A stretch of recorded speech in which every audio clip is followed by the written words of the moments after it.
السلام علیکم ورحمت الله وبرکاته. عزتمندو مسلمانانو، راځئ د حدیثو په رڼا کې هغه مسلمان وپېژنو چې پیغمبر علیه الصلاة وسلام به د جنازې لمونځ نه پې کاو.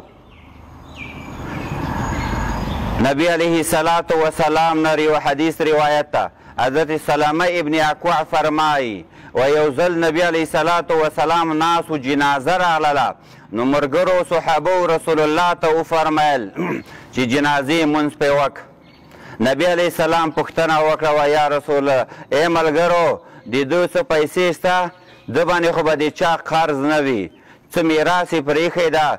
خلکو ورته ویله وایي هېڅ څه یې نه دی پرېښي. نبي علیه السلام ورته ویلې تاسو جنازه پرې وکئ. بله جنازه راغله، هغه باندې هم د چا قرض و.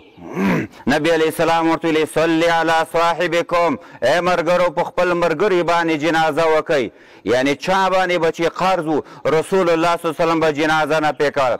ابو قتاده رضی الله تعالی عنه فرمایي چې کله دا حالت ولیدو چې مسلمان ده او رسول الله جنازه نه پې کوي، نو ده ورته ویلې و یا رسول الله جنازه پې وکړه، د ده قرض په ما باندې شو.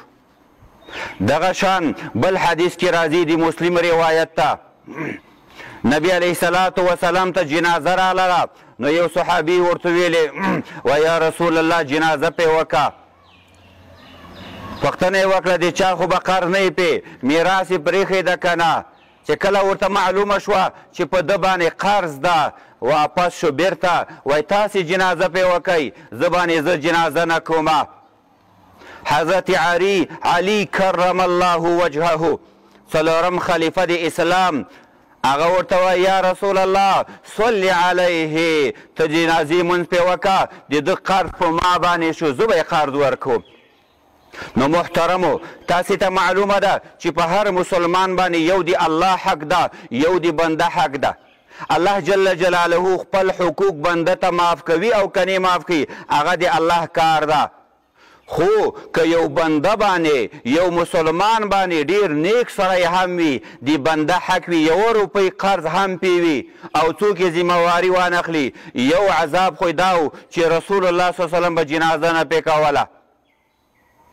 ځکه حدیث کې راځي نبی علیه الصلاة وسلام فرمایي وایي چې کله یو مسلمان مړ شي او د باندې قرض وي، نو دی محبوسون، دی بندي وي، جنت ته نه پرېښودلی شي، یا بعضې علما وایي د نیکانو خلکو ته نه شي ور پرېښودلی.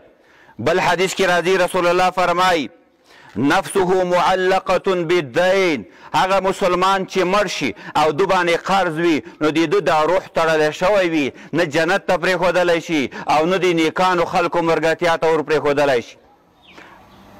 یو بل حدیث کې راځي بخاري روایت ته، یو صحابي راغی رسول الله صلی الله علیه وسلم ته و یا رسول الله ما ته خبر راکه که زه خالص د الله دپاره مخامخ د کفارو سره په جنګ کې شهید سمه، آیا ما ټول ګناهونه به معاف شي؟ رسول الله صلی الله علیه وسلم ورته وفرمیل وای بالکل، که ته د الله دپاره مخامخ د کافرانو سره وجنګېږي او شهید شي، ټول ګناهونه به رب العالمین درته معاف کړي. هغه صحابي توره واخیستله روان شو، بیرته رسول الله غږ ورته وکړو فناداه دلته راشه الا الدین، ای ملګرې که ته شهید سولې ټول ګناهونه به درته معاف شي، خو قرض نه درته معاف کیږي. دغه خبره اوس ماته جبریل علیه الصلاة وسلام وکړه. نو عزتمندو مسلمانانو، ډیر نیکان خلک وي، ډیر علما وي، صالحین وي، اولیاء الله وي، عابدین وي، دی مړه شي د بنده حق پې پاتې وي، خاص کر قرض پې پاتې وي، داسې خلکو به جنازه نبی علیه صلاة وسلام نه کوله. داسې خلک ارواح دا بند وي، جنت ته نشي تللی، یا جنت کې یو ځان ته جکې پراته وي، یوازې د نیکانو خلکو جماعت ته نشي ورتللی. نو کوم مسلمان باندې چې قرض وي، اول خو په دو باندې دا ضروري ده چې وصیت وکړي خپلو بچیانو ته چې او زما بچیانو، او زما ورونو، چې زه کله مړ شمه زما دغه قرض خلاص کوي. او که بیا خدای نخواسته دو ته موقع په لاس باندې ورنه، نو بچان او ورونه دی د خدای دپاره او د خپل دغه خپلولي دپاره د دغه مرده سره احسان وکړي، ځکه چې قرض یې نه یې ورکړی یا چا ذمهواري نه یې اخیستې چې زه یې قرض ورکومه، دا سړی جنت ته نشي تللی. که جنت ته لاړ شي بیا نیکانو سره یو ځای کېدلی نشي. ډېر خلک په دې عذاب کې مبتلا دي. خلکو نه قرض واخلي قصدن په دې نیت باندې چې زه بیا نه ورکومه، پروا یې نه لري. ډېر خلک مړه شي نو سبا قرضداران ورته راشي د تا په پلار او ورور باندې د ما قرض و، نو هغه نیکان زمن ورته وایي هم قرض یې خلاص کړي. ډېر ورته وایي هغه د قبر یې د ورشه ترې وایخله، تا چې ورکولې ما ته دې ویلي و نه مسلمانه وروره، د یو څو روپو دپاره د خپل ورور د خپل پلار او د خپل بچي هغه ټوله ابدي زندګي مه خرابوه. نو څوک چې قرضداران وي اول خو بې ضرورته قرضونه مه اخلئ.